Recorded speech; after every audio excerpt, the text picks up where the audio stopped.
যা খুশি প্রশ্ন করো, আমি উত্তর দেব। এরকম অবস্থায় যদি আসতে পারেন আপনি পাবেন। আর তারপরে আপনি যদি প্রশ্নের ধরনগুলো দেখে নেন তাহলে আপনি জানেন যে ও কি প্রশ্ন করতে পারে। ওয়েলকাম আপনাকে লিখিত পডকাস্ট ক্লিপসের এই ভিডিওতে। সাবস্ক্রাইব করে বেল আইকনটা প্রেস করে দিন এরকম আরও ইনফরমেটিভ ভিডিও সবার আগে পাওয়ার জন্য। ধন্যবাদ।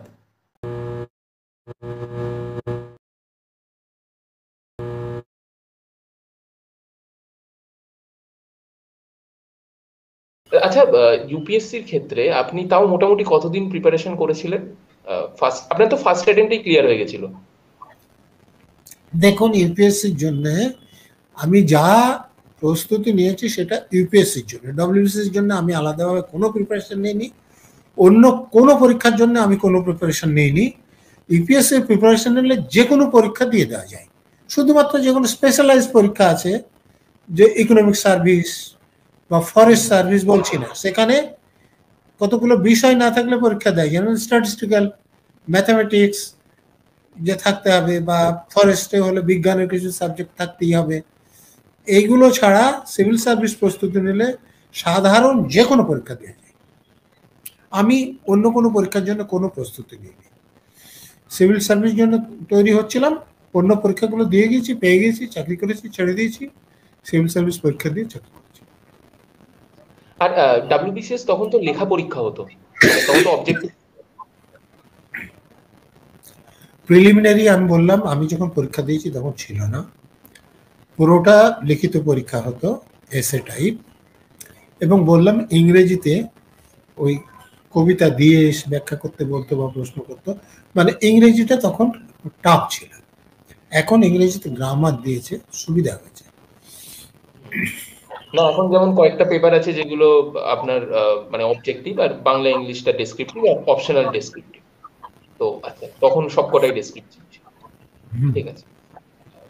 আচ্ছা, বর্তমানে বিশেষ করে ইউপিএসসির ক্ষেত্রে বাংলা থেকে ছেলেমেয়েরা ওইদিকে খুব কমই যায়, এবং তার মধ্যে আলটিমেট সিলেকশন হয়তো 2-3 জন পায় প্রতি বছর, যদি সেরকম ভাবে দেখা যায়। তো সেক্ষেত্রে আপনার কি মনে হয় এরকমটা কেন হচ্ছে? দুটো কারণ, যে আমাদের এখানে সিভিল সার্ভেন্টদের খুব বেশি সম্মান নেই অন্য জায়গায় যতটা আছে। বিহারে, উত্তরপ্রদেশে বা তামিলনাড়ুতে, কর্ণাটকে একজন আইএস অফিসার বা আইপিএস অফিসারের যতটা সামাজিক প্রতিপত্তি আছে, আমাদের ওয়েস্ট বেঙ্গলে সেটা নাই, আকর্ষণটা কম। এখানে আইপিএস অফিসারদের তো মেরেও ফেলে, দেখেছেন মেহতা সাহেবকে। আইএস অফিসারদেরকে কিরকম ভাবে হেনস্থা করে, আইপিএস অফিসারদেরকে মুখে কালি লাগিয়ে দিয়েছে, সেটাও আপনি দেখেছেন। আইএস অফিসারদেরও দেখেছেন যে এখানে একদম সেই দাসানুদাস হয়ে কাজ করে, তাদেরকে সম্মান করাও যায় না। অন্য রাজ্যে এতটা খারাপ নয়, এটা একটা কারণ, যে এখানে আইএস আইপিএস এর চাকরি অন্য রাজ্যের মতো সম্মানজনক নয়। ফলে এখানকার ছেলেরা ডাক্তার হতে যতটা চাই, ইঞ্জিনিয়ার হতে যতটা চাই, ততটা আইএস আইপিএস হতে তত বেশি ছেলে মেয়ে চায় না, একটা কারণ। দ্বিতীয় কারণ, যে এখানকার স্কুল কলেজগুলো, সাধারণ বলছি, যেগুলো খুব বিশেষ স্কুল আছে, বেসরকারি স্কুল আছে, ইংরেজি মাধ্যম স্কুল আছে, তাদের কথা আমি বলছি না, সেখানে পড়াশোনার মান এতটাই খারাপ যে তারা কম্পিট করতে পারে না। আমি আমার জীবনের অভিজ্ঞতা দিয়ে বলছি। দেখুন, জেনারেল স্টাডিজে ভূগোল একটা অংশ, তো ভূগোলের আমি 50, 49, 48-এর কম কোনোদিন নম্বর পাইনি, 5 থেকে 8 পর্যন্ত পড়েছি। কিন্তু আমি যখন ভূগোলটা সিলেবাস দেখলাম, আমি যেটা বলছি আমি সেটা বরাবর দেখে নিতাম, সিভিল সার্ভিসের সিলেবাস দেখলাম যে ভূগোলের আমি প্রায় কিচ্ছু জানি না সিলেবাসে যা আছে। সেটা কেন বলুন তো? আমি তখন ভাবলাম যে কেন এটা। দেখুন, ক্লাস 5-এ যে বইটা আছে সিলেবাস অনুসারে, সেটা ধরুন 250 পৃষ্ঠা, আমার পড়ানো হয়েছে 40 পৃষ্ঠা। আমি ভালো করে 40 পৃষ্ঠা পড়েছি, যা প্রশ্ন হয়েছে ভালোভাবে উত্তর দিয়েছি, আমি 50-এ 50 পেয়েছি।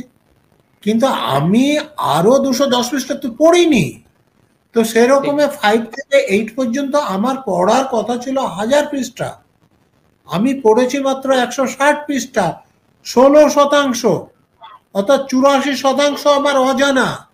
আমি সিভিল সার্ভিস পরীক্ষা যখন দিতে যাচ্ছি তখন আমি এগুলো বই কিনে পড়তে হচ্ছে আমাকে। তো এবং বেশি বয়সে পড়ে তত ভালো মনে থাকে না, আমি এখন যা বুঝি। আর একটা উদাহরণ দিচ্ছি, আমার সময় জেনারেল স্টাডিজে এই মিন, মিডিয়ান, মোড, স্ট্যাটিস্টিক্যাল অ্যানালিসিস একটা পার্ট ছিল। এই স্ট্যাটিস্টিক্যাল অ্যানালিসিস, মিন, মিডিয়া, মোড, আমি যেহেতু 9 থেকে সায়েন্স নিয়ে পড়েছিলাম, এটা ছিল কোর ম্যাথামেটিক্সে, আমার ইলেকটিভ ম্যাথামেটিক্সে এগুলো পড়ানো হয়নি। আমাদের স্কুলের মাস্টার মশাইরা, কি বলবো, তাদেরকে শ্রদ্ধা করতে অসুবিধাই হয়, আমাকে ক্ষমা করবেন, যে এতই পণ্ডিত ছিলেন, তারা বললেন যে কোর ম্যাথামেটিক্সে ফাইনাল পরীক্ষা দিতে হয় না, অতএব তারা দুটো একটা প্রশ্নমালা করালেন এবং দুটো উপপাদ্য, একটা সম্পাদ্য এরকম পড়িয়ে দিলেন, প্রশ্ন করলেন, যেটা পড়ালেন সেটা আমরা 100-তে 100 বা তার কাছাকাছি নম্বর পেলাম। কিন্তু আমি মেইন জানি না, মোড জানি না, মিডিয়ান জানি না, আমি স্ট্যান্ডার্ড ডেভিয়েশন জানি না, কিছু জানি না। আমি যখন পরীক্ষা দিতে যাচ্ছি তখন এগুলো আমাকে পড়ে নিতে হচ্ছে। এবং আবারও বলছি, আমাকে যদি এগুলো না পড়তে হতো তাহলে আমি অন্য সাবজেক্টগুলো ভালোভাবে পড়তে পারতাম। তো যদি আমি যদি বলেন অন্য সাবজেক্ট থেকে, আমি উদাহরণ দিতে পারি আমার যে অভিজ্ঞতা। আমি আমার স্কুলের শতবর্ষ যখন আমাকে ডাকা হয়েছিল, আমি মাস্টারমশাইদের সামনে এটা বলেছিলাম যে আপনারা ছেলেমেয়েদের এই সর্বনাশটা করবেন না। যেমন ধরুন আমি কলেজে পড়ছি, তো সেখানে আমাকে যেগুলো পড়াচ্ছে সেটাতে আমার বাইনোমিয়াল থিওরেম জানা দরকার। আমার হায়ার সেকেন্ডারি সিলেবাসে যেমন সার্কেল ছিল, তেমনি ইলিপস ছিল, প্যারাবোলা ছিল, হাইপারাবোলা ছিল। আমাকে সার্কেল পর্যন্ত পড়িয়ে দিয়ে অঙ্কের মাস্টারমশাই বললেন যে এতেই কোশ্চেন কমন পাওয়া যাবে, এগুলো আর পড়ার দরকার নাই। আমি কলেজে যখন কোনো সেখানে বাইনোমিয়াল থিওরেম দিয়ে কিছু পড়াচ্ছে, আমি বুঝতে পারছি না। যেখানে ইকুয়েশন দিয়ে যখন প্যারাবোলা বা হাইপারাবোলা হবে সেটা ধরে নিচ্ছেন, আমি বুঝতেই পারছি না। অতএব এই রকম যদি ছেলে মেয়েদের অবস্থা হয়, যে আমার ইচ্ছে ছিল যে আমি ম্যাথামেটিক্সটা নিয়ে পরীক্ষা দেব, যেটা আমি সিভিল সার্ভিস, যেটা আমি নিইনি এই সব দুর্বলতার জন্য, যে আমাদের মাস্টার মশাইদের মহানুভবতার জন্য আমরা অনেক দুর্বল হয়ে থাকি, যার ফলে আমরা ইচ্ছে করলেও ভালো সিভিল সার্ভিসে এটা উঠতে পারি না অন্যদের জন্য। আমি এটা খুব অনুভব করেছি পরীক্ষা দিতে গিয়ে। আমার মনে হয় এখনকার সময় বিশেষ করে ধরুন কেউ সরকারি স্কুলে পড়ছে, এইটা কম্পেনসেট করছে হয়তো প্রাইভেট টিউশন থেকে। প্রাইভেট টিউশনে হয়তো যেহেতু সেই টিচাররা জানে যে এই ছেলেটা হয়তো ভবিষ্যতে গিয়ে অনার্স নেবে বা এই টেকনিক্যাল লাইনে যাবে, সেই জন্য হয়তো এই জিনিসগুলো এক্সট্রা কিছু হয়তো পড়িয়ে দিচ্ছে সেরকম ক্ষেত্রে, তাও খুব কম। যাদের অভিভাবক শিক্ষক মশাই বা অন্তত পক্ষে কোনো অফিসার, ইঞ্জিনিয়ার, ডাক্তার, তারা এটা বোঝেন। আমার বাবা মা তো টিপ ছাপ, তারা মাঠে লাঙল বান বাড়িতে কাজ করেন, তারা তো জানেন যে এইসব পড়াশোনা করানো মানে ছেলে খাম করা, ও কোনো কাজের উপযুক্ত হবে না, খেতে পাবে না। তাদের পক্ষে এটা বোঝা সম্ভব নয়। এবং আমিও আগে বুঝতে পারতাম না, পরবর্তীকালে বুঝেছি। তো সেক্ষেত্রে এটা তো অবশ্যই, এটা তো স্কুলেরই দায়িত্ব, এবং স্কুল থাকতে কেন প্রাইভেট টিউশন যাবে?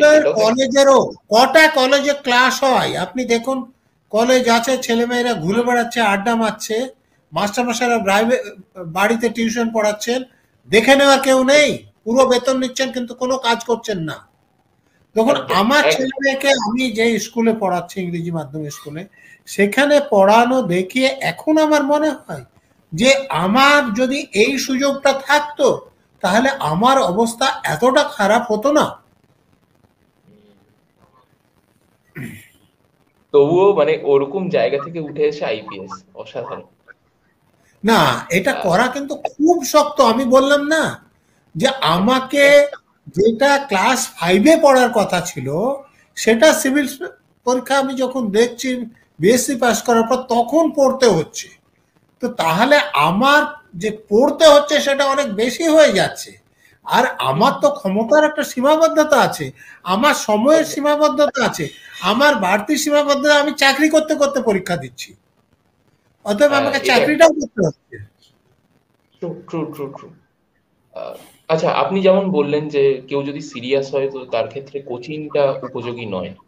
তো আহ, এবং আপনি যেহেতু ইউপিএসসি উপযোগী ফার্স্ট। নয় আমি বলছি না, আমি বলছি এটা কোচিংটা আবশ্যিক নয় যে কোচিং না করলে সে পাবে না তা নয়। আমি কোথাও একটাও কোচিং করিনি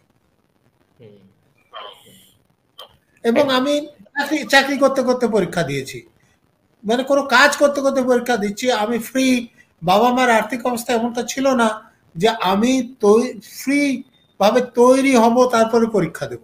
আমি প্রাইভেট টিউশন করছি বাইরে, তখন আমি ক্লার্কশিপ দিয়েছি। আমি ল্যাবরেটরি অ্যাসিস্ট্যান্টের কাজ করছি, তখন আমি ডব্লিউবিসিএস দিয়েছি। আমি যখন অ্যাসিস্ট্যান্ট রেজিস্ট্রার ও কোঅপারেটিভ সোসাইটি যে কাজ করছি নিউজ সেক্টর বিল্ডিং এ, তখন আমি সেন্ট্রাল সিভিল সার্ভিস পরীক্ষা দিয়েছি। ফলে আমাকে আমার কাজটা করার পর আমি যেটুকু অবসর সময় পাচ্ছি সেই সময়ে আমি শুধু প্রস্তুতি নিতে পেরেছি। সেখানেও যেহেতু আমি ক্লাস 5-এর পড়া আমাকে পড়তে হচ্ছে সিভিল সার্ভিস দেওয়ার জন্য। আহ, আচ্ছা, তো এখন যে রিসেন্ট ইউপিএসসি যে প্রশ্নপত্র সেগুলো কি মোটামুটি একটু একটু দেখা হয় আপনার? ওই কখনো যখন বিভিন্ন সেন্টার আমাকে অনুরোধ করে কিছু বলার জন্য বা কোনো ছেলে মেয়ে আসে যে আমাকে একটু আহ, পরামর্শ দিন এটা কি করতে পারি, তখন দেখতে হয়। না হলে আমি, ফলে সেগুলো আমি মোটামুটি আমার টাচ আছে। যেমন এখন আমার মতো লোকের পক্ষে এখন সুবিধা হয়েছে, জেনারেল স্টাডি যে 4টে পেপার হয়ে গিয়েছে, অপশনাল সাবজেক্ট মাত্র একটা নিতে হয়। আমার সময় আমাকে 2টো নিতে হয়েছিল। আমার সময় কোনো এসএ পেপার ছিল না, ফলে আমি হুম হুম লিখতে হুম। পারি, এসএ পেপার থাকলে আমার সুবিধা হতো। তো এখন আমার মতো লোকদের পক্ষে সুবিধা হয়েছে সিভিল সার্ভিস, অন্যদের পক্ষে আচ্ছা। কারো পক্ষে অসুবিধা হবে। যারা লিখতে যাদের অসুবিধা হয় তাদের পক্ষে এসএ পেপার কঠিন, বা যারা সাধারণ জ্ঞানগুলোতে কম করেন। যেমন আমার বলছি, আমার ব্যাচমেট ছিলেন গিরিশ শঙ্কর বলে, সে ধরুন ইন্টারভিউতে আমি যেখানে 175 পেয়েছিলাম 250-র মধ্যে, সে মাত্র 30 এরকম পেয়েছিলেন, কিন্তু ম্যাথামেটিক্স এবং ফিজিক্স নিয়েছিলেন, দুটোতেই 90% উপর নম্বর পেয়েছিলেন এবং তিনি 3rd র্যাঙ্ক করেছিলেন। মাই গড, মাই হ্যাঁ। গড। অতএব কিছু সাবজেক্ট যদি অঙ্কতে কেউ ভালো হয়, ফিজিক্স হুম। সাবজেক্টে ভালো হয়, তাহলে একদম 100% স্কোর করতে পারে এবং তাহলে তাকে ছোঁয়া খুব মুশকিল। হুম। আচ্ছা। না, আমি এই প্রশ্নটা এই কারণেই করলাম যে রিসেন্ট মানে আপনার দেখা হয় কিনা। কারণ এই সময় দাঁড়িয়ে একটা কোচিং ইন্ডাস্ট্রির একটা রমরমা, যে কোচিং ছাড়া বিশেষ করে ইউপিএসসি ক্লিয়ার করা সম্ভবই না, এরকম একটা কোথাও একটা এরকম একদম। একটা। এখন এখন যেগুলো আছে, আপনাকে প্রিলিমিনারিতে 2টো পেপারের পরীক্ষা দিতে হয়। তার মধ্যে প্রথম যে পেপার সেটা অ্যাপটিটিউড টেস্ট। এই পেপারটা নিয়ে গ্রামের ছেলেদের একটু অসুবিধার কথা বলে মাঝে কন্ট্রোভার্সি হয়েছিল, যার জন্য এই পেপারটার নম্বর যোগ হয় না, তারা হুম আসবে ওই হুম। হ্যাঁ 10 হ্যাঁ। গুণ। আর দ্বিতীয় একদম পেপারটা তো একদম জেনারেল স্টাডির উপর সব সাবজেক্ট থেকে হয়, সেখানে অসুবিধা হওয়ার কথা নয়।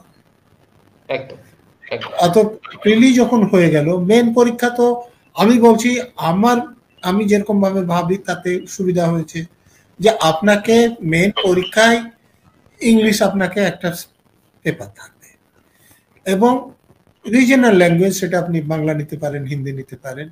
তো এখানকার ছেলেরা যারা বাংলা মাধ্যমে পড়েছে তারা বাংলাই নেবে, তাহলে বাংলা একটা পেপার থাকবে। কিন্তু এই বাংলা এবং ইংরেজি নম্বর কিন্তু আপনার র্যাঙ্কিং এ যোগ হবে না। হ্যাঁ, কোয়ালিফাইং নেচার। এটা কিন্তু কোয়ালিফাই না করলে অন্য পেপার আপনার দেখা হবে না। অত খুবই গুরুত্বপূর্ণ কিন্তু র্যাঙ্কিং এ এদের কোনো রোল নাই। হুম, হুম। এরপরে কম্পালসারি পেপার জেনারেল স্টাডিজের 4টে এবং এসএ পেপার একটা, আর অপশনাল আপনি যে সাবজেক্ট পছন্দ করবেন সেটা আপনি নিতে পারেন, তার পেপার থাকবে। অতএব এখন তো স্কিমটা অনেক ভালো, যারা অলরাউন্ডার ছেলে মেয়ে যাদেরকে বলা হয় তাদের পক্ষে এখন সিভিল সার্ভিস তুলনামূলকভাবে সহজ। আচ্ছা, আপনার যেহেতু জব ছিল, মানে জাস্ট এটা এই এই বিষয় নিয়ে লাস্ট প্রশ্ন, সেটা হচ্ছে যে আপনার যেহেতু আপনি জবও করতেন এবং জবের সঙ্গে আপনি প্রিপারেশন করেছেন, তো সেই সময় দাঁড়িয়ে এতগুলো সাবজেক্টকে মেনটেন করা এবং জব করা, এটা কি করে করতেন? একটু যদি বলেন যে কিভাবে ম্যানেজ করতেন সবটা। দেখুন, আমি ডাব্লিউবিসিএস থেকে এসএস এ জয়েন করার পর সিভিল সার্ভিস যখন তৈরি হচ্ছি, তখন আমি একাই থাকতাম একটা বাড়িতে। কয়েকবার চেঞ্জ করতে হয়েছে। প্রথমে আমি দেয়ালের দিকে শাহপুর হাউসিং এস্টেটের একটা ঘরে থাকতাম, তারপরে তো লেকটনে এসেছি, বনফুল আবাসনে থাকতাম, তারপরে কালিন্দীতে থেকেছি। তো যেমন ধরুন শাহপুরে যখন আছি, সকালবেলাটাই উঠে আমি হাত মুখ ধুয়ে নিয়ে খাবার টাবারের দিকে যেতাম না, পড়াশোনা যতটা আচ্ছা, পারতাম করে, তারপর বেরিয়ে অফিস চলে আসতাম।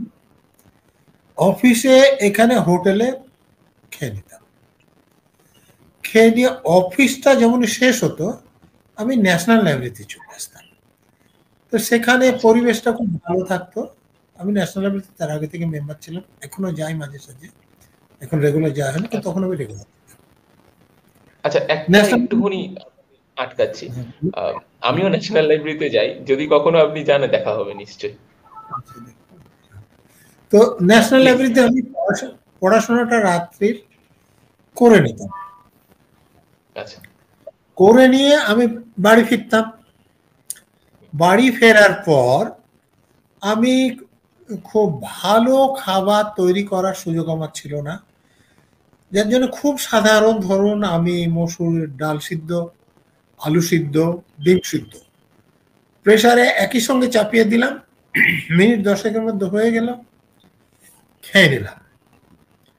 নিয়ে আমি রাত জেগে কখনো পড়তে পারি না, 10টা নাগাদ মোটামুটি আমি শুয়ে পড়তাম। আচ্ছা, অতএব আমি পড়া হোক আর না হোক রাত জেগে কখনো পড়তাম না, সকালে খুব ভোরে উঠে পড়তাম, পড়াশোনা করতাম, তারপর তো বললাম অফিস যেতাম, অফিস থেকে ন্যাশনাল লাইব্রেরি এসে পড়তাম। আচ্ছা। ভোর কি 4টে নাকি? না না, অত সকালে আমি উঠতাম না, এখন তো 6টা নাগাদ উঠি, তখন আর একটু আগে উঠতাম, কারণ ঘুমটা ঠিক না হলে আপনার পড়াশোনা ভালো হবে না। একদম, একদম। আহ, আচ্ছা, আমাদের অডিয়েন্সের মধ্যে যেহেতু 90% government job aspirant, civil service aspirant rather, তো এবং তাদের মধ্যে অনেকেরই পুলিশের দিকে ঝোঁক, কিন্তু পুলিশে ব্যক্তিগত সময় পাওয়া যায় না, ছুটি নেই, এবং এটা একটা এমার্জেন্সি সার্ভিসের আন্ডারে পড়ে।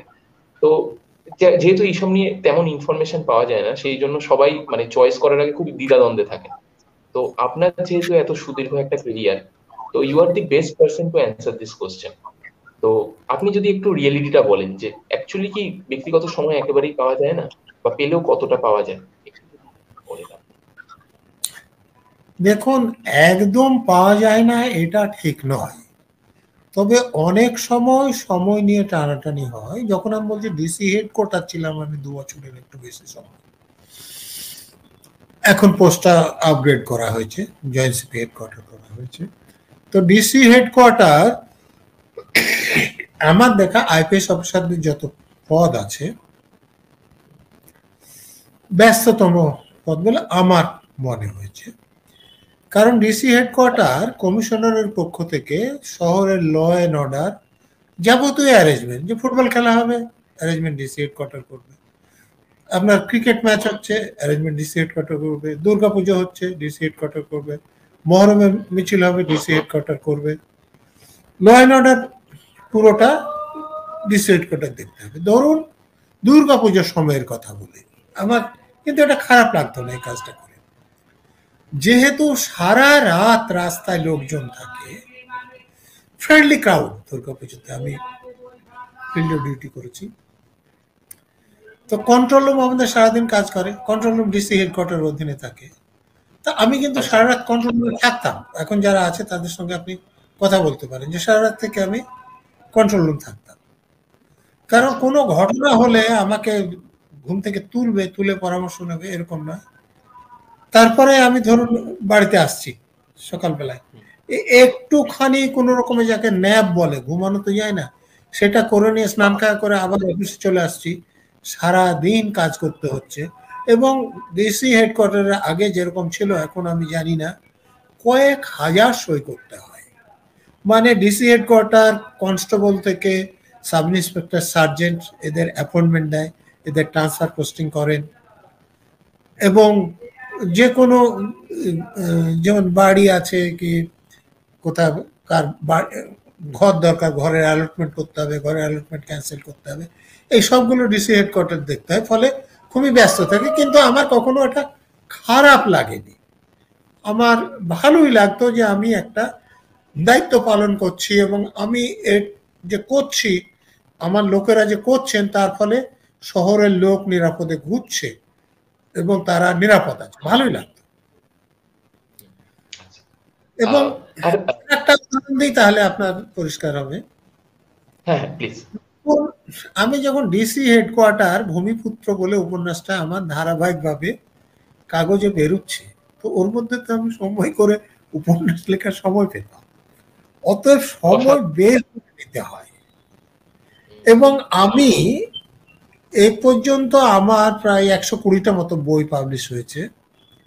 তো এর মধ্যে অনেকটাই তো আমি আইপিএস হওয়ার পরেই আমার প্রথম বই পাবলিশ হতে শুরু করেছে এবং আমি চাকরিতে যতদিন ছিলাম ততদিন আমার প্রায় শতাধিক বই পাবলিশ হয়ে গিয়েছে। তো অতএব সেটা তো করা যায়। এবং আমি বলছি, এখনো বলছি, কোনো লোক বলতে পারবে না যে আমাকে যে পদে যখন দেয়া হয়েছে আমি সে পদের ডিউটিতে ফাঁকি দিয়েছি। এবং আর একটা বলবো যে পুলিশের কাজ আপনি যদি নিষ্ঠা সহকারে করেন এবং একটু নিরপেক্ষ থাকেন এবং মানুষকে সাহায্য নয়, মানুষকে সাহায্য করার চেষ্টা করেন, তাহলে কিন্তু মানুষ আপনাকে দেবতার পর্যায়ে তুলে নিয়ে যায়। শিলিগুড়িতে আমার এই অভিজ্ঞতা আছে, এটা নিয়ে কাগজে লেখালেখিও হয়েছিল যে যে বৃদ্ধ দেখুন কোথাও কোনো প্রতিকার পায়নি, আমার কাছে এসে যখন রিলিফটা সে পেলেন তখন তিনি অকপটে বলেন যে বেটা তুই তো ভগবান, ভগবানকে তো আমি দেখিনি। তো এটা কিন্তু পুলিশের লোকদের পক্ষে করার সময় আমি, আপনি শিলিগুড়ির যে কোনো লোক, আমি যখন ওখানে ছিলাম সেই সময় তারা ছিলেন, তাদেরকে জিজ্ঞেস করুন যারা রাজনৈতিক নেতা, ধরুন এখন এখানে আপনি বিজেপির নেতা পাবেন, তৃণমূলের নেতাও পাবেন, সিপিএম এর নেতা পাবেন, আমার সঙ্গে কাজ করেছেন। এই যেমন অশোক ভট্টাচার্য ছিলেন, তখন ওর নেতা ছিলেন। এই যে শঙ্কর বিজেপির নেতা আছেন বা গৌতম বাবু আছেন তৃণমূলে, জিজ্ঞেস করুন যে আমি শিলিগুড়িতে যখন ছিলাম তখন আমি কোনো কাজে ফাঁকি দিতাম কিনা এবং আমি ওখানকার লোকদের নিরাপত্তা নিশ্চিত করতে পেরেছিলাম কিনা, গুন্ডা বদমাশদের ভিতরে ঢোকাতে পেরেছিলাম কিনা, এবং পুলিশের যেটা করা উচিত, এই যে এত বেআইনি অস্ত্র শস্ত্র, আমি সেগুলো উদ্ধার করতে পেরেছিলাম কিনা জিজ্ঞেস করুন। তারা যদি বলেন না পারেনি তাহলে আমি কিছু বলবো না, কিন্তু আমি নিশ্চিত তারা বলতে পারবেন না, আমার চরম শত্রু বলতে পারবে না যে আমার কাজটা আমি করতাম না বা আমি অসৎ লোক। তো এটা যদি করেন তো আমার পুলিশের কাজ করে আমি খুশি। আমি পুলিশের কাজ করে বুঝতে পেরেছি যে এদেশের মানুষকে কি করে সাধারণ মানুষ দেবতার পর্যায়ে নিয়ে যায়। আচ্ছা, ডাব্লিউবিসিএস এর ক্ষেত্রে গ্রুপ বি বলে একটা পোস্ট আছে এবং সেখানে সেটা হচ্ছে DSP, deputy superintendent of police.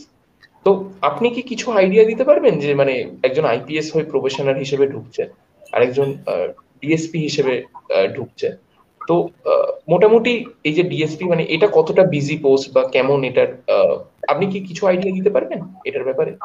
দেখুন, স্টেট সিভিল সার্ভিসে যে চাকরিগুলো আছে, এ গ্রুপে অনেকগুলো চাকরি আছে, তো তার মধ্যে একমাত্র এই আপনি যেটাকে ডিএসপি বলছেন সে ডিএসপি র্যাঙ্কে ঢোকে, তার চাকরিটা কিন্তু West Bengal police service, WBPS, র্যাঙ্কটা ডিএসপি। আর আইপিএস যে র্যাঙ্কে তারা চাকরিতে ঢোকে সেটা হচ্ছে অ্যাসিস্ট্যান্ট এসপি। অন্য জায়গায় সাধারণভাবে ডেপুটিটা অ্যাসিস্ট্যান্টের উপরের পদ হয়, যেমন ডেপুটি সেক্রেটারি, অ্যাসিস্ট্যান্ট সেক্রেটারি উপরের পদ আমাদের যদি ওয়েস্ট বেঙ্গল গভর্নমেন্টের কথা ধরেন, কিন্তু পুলিশে অ্যাসিস্ট্যান্ট এসপিটা ডিএসপির উপরের পদ। আচ্ছা আচ্ছা, ও এটা আমি জানতাম না। হ্যাঁ, তো এইটা একজন অ্যাসিস্ট্যান্ট এসপি হিসেবে একজন আইপিএস অফিসার চাকরিতে যোগ দেওয়ার পর 2 বছর ট্রেনিং করতে হয়। 2 বছর ট্রেনিং করার পর আর বছর 2 এখানে চাকরি করলে তিনি অ্যাডিশনাল এসপি হয়ে যান। আর যিনি WBPS এ ডিএসপি হিসেবে ঢুকছেন, তিনি 8 বছর চাকরি করার পর আইপিএস এর নমিনেশনের জন্য উপযুক্ত হন। তো 8 বছরে প্রায় হয় না, সব থেকে আগে আমি 10 বছরে দেখেছি হয়, কারো কাছে তার থেকে কিছু বেশি লাগে। কিন্তু WBCS থেকে আইএস এ নমিনেশন হতে যত সময় লাগে তার থেকে কম সময়ে এই WBPS থেকে আইপিএস এ নমিনেশনটা হয়। সাধারণত 10 বছর, 12 বছর, 14 বছরে তারা অ্যাডিশনাল এসপি হয়ে যায়, আইপিএস এ নমিনেশন হয়ে যায়। অনেক সময় যে আইপিএস এর নমিনেশনটা কনফার্মেশন হয়নি ইউপিএসসি থেকে, তাদেরকে অ্যাডিশনাল এসপি করে দেওয়া হয়েছে, কিছুদিন পরে তারা আইপিএস হয়ে যায়। এবং ওখানে আইপিএস এ নমিনেটেড হলে তারা 3 বছর রেট্রোস্পেক্টিভ এফেক্ট পান। যে ধরুন কোনো লোক, আমি 81 সালে আইপিএস এ জয়েন করেছি, কোনো লোক নমিনেটেড হলেন 81-তে, কিন্তু সে 3 বছর আগে এসে 78 সাল থেকে সিনিয়রিটি পাবে। এটা হচ্ছে